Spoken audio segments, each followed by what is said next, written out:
ყოლიათ ისეთი პარტნიორი, რომელსაც რეალურ ცხოვრებაში დიდად პატივს არ სცემდით და როგორც ადამიანი არ მოგწონდათ, მაგრამ გიწევდათ ერთად თამაში. თუ გინდა თამამად ვიტყვი კი ბატონო. ეს იყო გიორგი ხარაბაძე, ცნობილი არაჩვეულებრივი არტისტი, მაგრამ აი ჩვენი ბუნება, ჩვენი დამოკიდებულება არა ეწყო თავიდან. ნუ ამას მიზეზი ქონდა, რა თქმა უნდა. და რატო, ანუ მოხდა კონკრეტული ფაქტი იყო, რამე შედეგად რა თქმა უნდა იქნებოდა კონკრეტული ფაქტი, აბა რა. მაგრამ ჩვენ ვიყავით პარტნიორები. ის პროფესიონალიზმი, რაც გოგის ქონდა, ასევე მეც თეატრისადმი ის დიდი სიყვარული. ჩვენ ეს არ გვემჩნეოდა სცენაზე. კულისებში გავიტოდით, გვერდი. არც ელაპარაკებოდა. არა. ერთხელ რაღაცა შენიშვნა მივეცი ტიტუს ანდრონიკოსი, არაჩვეულებრივი ავტოვარსკვლავმა დადგა ჩვენს თეატრში, ძალიან ისეთი კოსტუმები გვეცვა რაღაცა და რაღაც შენიშვნა მივეცი გოგის. როგორც პარტნიორს კულისებში იქვე არ ველაპარაკები. ნუ იცი მეთქი ეს რაღაცა არ მიიღო ჩემგან შენიშვნა. რაღაცა გახსნილი ქონდა, ესეთი კარგი ფეხები, მაღალი და რაღაცა, მაგრამ ცოტა ზომაზე, ცოტა აწეული და ეს მეთქი რაღაცა ისა და არ მიიღო. და გავბრასდი ჩემ თავზე. აი ვინ გეკითხება ნანა ეხლა გამოსულიყო, მაგრამ მე ჩემი პარტნიორი იყო და მე ხვდები ლამაზად მინდოდა სხვა. მოკლედ, მოხდა ის რომ ჩემი შვილის ტრაგედიის დროს ეკლესიაში გოგი არ ველაპარაკები წლები, გოგი შემოვიდა უკვე უჭირდა სვლა და მომისამძიმრა დიდი ტკივილით. ჩვენ ერთი ბედის ადამიანები აღმოჩნდით ერთი ტრაგედიის. ეს ჩემთვის რაღაცას ნიშნავდა. მან გადადგა ეს ნაბიჯი და მანამდე დამავიწყდა, მანამდე მე გადავდგი.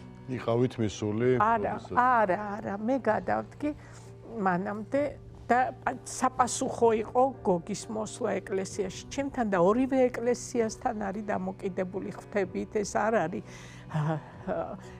არის ალბათ უფალი გვეუბნება, რომ არ გინდათ მოიქეცით ისე, როგორც ჩვეულებრივი ადამიანები. და ყველანაირი წყენა დაივიწყეთ. ხო. და მახსოვს, გოგი შემოვიდა ეკლესიაში, ჩვენი მეგობარი ნუგზარ-ჯუხელის გასვენება იყო და ცოტა ადრე მივედით და გოგი შემოვიდა. არ მომეწონა. და გოჩა კაპანაძე იყო ჩემს გვერდით. და გოჩას მოვკიდე ხელი. და წამოდი რა გოგისთან. პირველი ამბიჯი მე გადავდგე ამის თქვა მინდა. ხო და წამოდი მეთქი რა იყო და ნახე გოგის რა ცუდი ფერი აქვს, რაღაცა ცვარი, რაღაცა ცუდად სუნთქავ და მივედით. გოგი, როგორ ხარ? რაღაც ტონუსით. ამომხედა, რა ვიცი, გოჩამ იცი რა საიდუმლოება გამანდო მეთქი, რომ მე და შენ უნდა ვითამაშოთ სპექტაკლი, ორკაციანი პიესა მე და შენ და ხოთანახმა იქნები მეთქი. მოვიტყუე, გოჩა გაგიჟდა, რეც ლაპარაკობს ეს არანორმალური, რა პიესა, რა სპექტაკლი, ტყვილი, ზოგჯერ ხო საჭიროა ტყვილის. ასეთ მომენტში ნამდვილად კარგია. ცოდვა არ არის ზოგჯერ ტყვილის.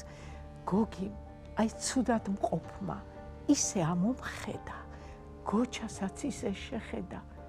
მერე ბიჭო როდის გითხარი უარიო, ხმა შეცვლილი გოგი, ეს რიხიანი, ეს ტემპერამენტით სავსე ადამიანი და რატო იცი რა დავინახე, რომ მსახიობს, როგორც წყურია, რაც სუდათაც არ უნდა იყოს იგი, როგორც წყურია, თამაში, დაცლა. კი ბატონო. გოგის ხო ეგონა, რომ მომავალი მისია რაღაცით ხელოვნებაში. არაჩვეულებრივად გადაგიდგავთ ეს ნაბიჯი. და მერე უკვე გოგიმ გადადგა ის ჩემი უბედურების დროს რომ მოვიდა. და მერე კიდევ დამირეკა და მითხრა რომ ნანა, მე შენ წაგიყვან ეკლესიაში მამა ზვიადაძესთან და აი შენი ეს ყველაფერი დაიცლები და მოკლედ გაუგეთ სიბერეში ერთმანეთს, როცა ერთმანეთს ძალიან გაგვიჭირდა.